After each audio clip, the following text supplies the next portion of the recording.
कार्तिक महीना शुरू हो गया है और हिंदू धर्म में इस महीने का विशेष महत्व है।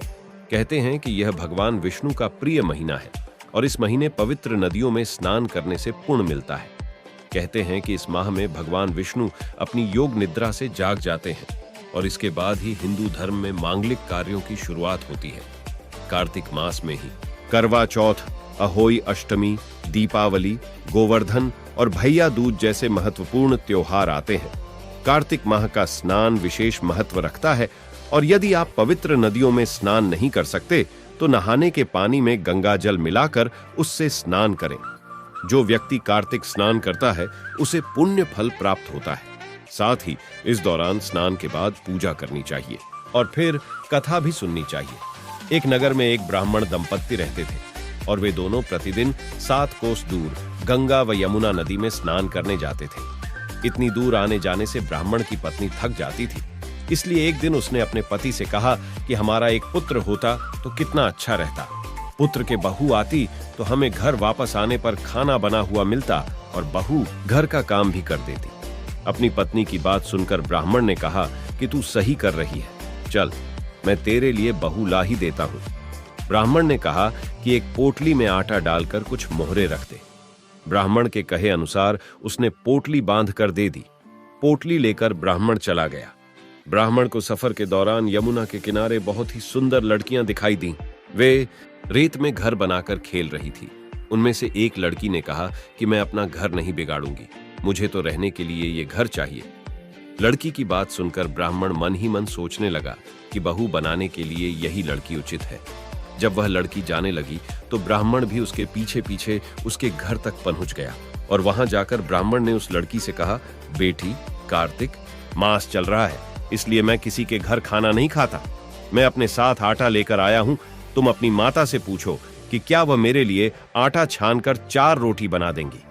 यदि वह मेरा आटा छानकर रोटी बनाएगी तो ही मैं रोटी खाऊंगा। लड़की ने जाकर अपनी मां को यह सारी बात बताई। मां ने कहा, ठीक है, जाओ ब्राह्मण से कह दो कि वह अपना आटा दे दे, मैं रोटी बना दूंगी।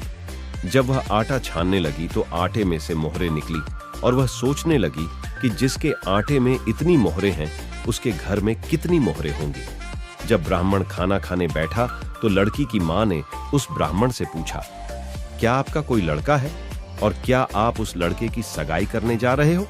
यह सुनकर ब्राह्मण ने कहा कि मेरा लड़का तो काशी में पढ़ने गया हुआ है, लेकिन यदि तुम कहो तो खांड कटोरे से विवाह करके तुम्हारी बेटी को अपने साथ ले जाऊं। लड़की की मां ने कहा, ठीक है। इस पर लड़की की मां ने लड़की की खांड कटोरे से शादी करके उसे ब्राह्मण के साथ भेज दिया।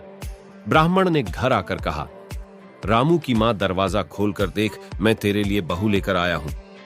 ब्राह्मण की पत्नी भीतर से ही बोली, हमारे तो कोई बेटा नहीं है तो बहू कहां से आए? दुनिया ताने मारती थी, अब आप भी मारने लगे। ब्राह्मण ने कहा, तू दरवाजा खोलकर तो देख। जब ब्राह्मण की पत्नी ने दरवाजा खोला तो देखा कि सामने बहू खड़ी है। उसने बहू का स्वागत किया और आदर सत्कार से अंदर ले गई। अब जब ब्राह्मण अपनी पत्नी के साथ नदी स्नान करने जाता तो पीछे से बहू घर का सारा काम करके और खाना बनाकर रखती थी। वह उनके कपड़े धोती और रात को हाथ पैर भी दबाती थी। इस तरह बहुत दिन बीत गए। ब्राह्मणी ने अपनी बहू से कहा कि बहू, कभी भी चूल्हे की आग मत बुझने देना और मटके का पानी खत्म मत होने देना। परंतु एक दिन चूल्हे की आग बुझ गई। यह देखकर बहू घबरा गई और भागी भागी अपनी पड़ोसन के पास गई और कहा कि मेरे चूल्हे की आग बुझ गई है, मुझे थोड़ी आग चाहिए। मेरे सास ससुर सुबह स्नान करने गए हुए हैं, वह थके हुए घर आएंगे, इसलिए मुझे उनके लिए खाना बनाना है।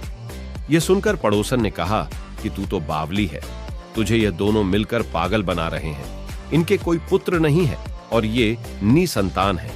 बहू ने कहा, नहीं, ऐसा मत बोलो, इनका बेटा तो बनारस काशी में पढ़ने गया हुआ है।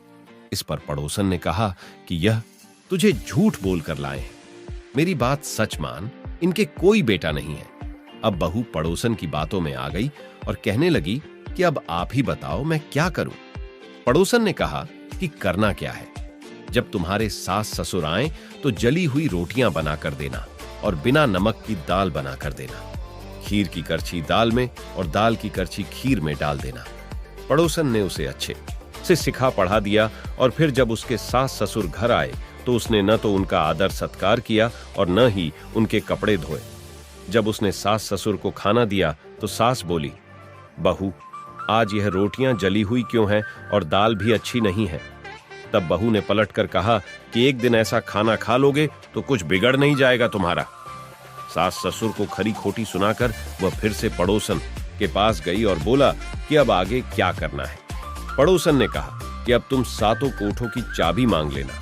अगले दिन जब भी स्नान करने के लिए जाने लगे तो बहू अड़ गई कि मुझे तो सातों कोठों की चाबी चाहिए। तब ससुर ने कहा कि इसे चाबी दे दो और सास ने बहू को चाबी दे दी। सास ससुर के जाने के बाद जब बहू ने दरवाजे खोले तो देखा कि किसी में अन्न भरा है, कि सी में धन भरा है और किसी कोठे में बर्तन पड़े हैं। जब उसने सबसे ऊपर का 7वां कोठा खोला तो देखा कि शिवजी, पार्वती माता, गणेश जी, लक्ष्मी माता जी, पीपल पथवारी, कार्तिक के ठाकुर, राई दामोदर, तुलसी जी का बिड़वा, गंगा यमुना और 33 कोटि देवी देवता विराजमान हैं। वहीं पर एक लड़का चंदन की चौकी पर बैठा माला जप रहा है। ये सब देखकर उसने लड़के से पूछा कि तुम कौन हो। तब लड़का बोला कि मैं तेरा पति हूं, अभी दरवाजा बंद कर दे, जब मेरे माता पिता आएंगे तब दरवाजा खोलना। ये सब देखकर बहू बहुत खुश हुई और 16 श्रृंगार कर सुंदर वस्त्र पहनकर अपने सास ससुर का इंतजार करने लगी। उसने अपने सास ससुर के लिए अच्छे अच्छे पकवान बनाए। जब उसके सास ससुर घर पर आए तो उसने उनका आदर सत्कार किया और प्रेम पूर्वक खाना खिलाया और हाथ पैर दबाने लगी। पैर दबाते दबाते बहू ने कहा कि माँ, आप इतनी दूर गंगा यमुना स्नान करने के लिए जाती हो तो आप थक जाती हो, इसलिए आप घर पर ही स्नान क्यों नहीं करती हो। ये सुनकर सास कहने लगी कि बेटी, गंगा यमुना घर पर तो नहीं बहती है। तब उसने कहा, हाँ माँ जी, बहती है, चलो मैं आपको दिखाती हूँ। जब बहू ने 7वां कोठा खोलकर दिखाया तो उसमें शिव जी, पार्वती जी, गणेश जी, लक्ष्मी जी, पीपल पथवारी, कार्तिक के ठाकुर, राई दामोदर, तुलसी जी का बिड़वा, गंगा यमुना बह रही है और 33 कोटि देवी देवता विराजमान है। वहीं चौकी पर बैठा एक लड़का माला जप रहा है। माँ ने उसे देखकर कहा कि बेटा, तू कौन है। लड़का बोला, माँ, मैं तेरा बेटा हूं।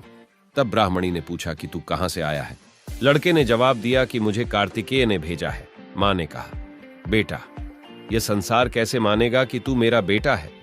माँ ने कुछ विद्वान पंडितों से मदद मांगी। पंडितों ने कहा, इस पार बहू बेटा खड़े हो जाएं और उस पार माँ खड़ी हो जाए। माँ ने चमड़े की अंगिया पहनी हो और छाती में से दूध की धार निकालकर बेटे की दाढ़ी मूंछ भीगे और पवन पानी से गठजोड़ा। बंधे तब मानेंगे कि यह इस माँ का ही बेटा है। उसने ऐसा ही किया। चमड़े की अंगिया फट गई और छाती में से दूध की धार निकलकर बेटे की दाढ़ी मूंछ भीग गई। पवन पानी से बहू बेटे का गठजोड़ बंध गया। यह सब देखकर ब्राह्मण और उसकी पत्नी की खुशी का ठिकाना ना रहा। जैसे ब्राह्मण और ब्राह्मणी को बहू बेटा दिया, वैसे सबको देना। कहते हैं कि इस कथा को सुनने से मनुष्य की सभी मनोकामनाएं पूर्ण होती हैं।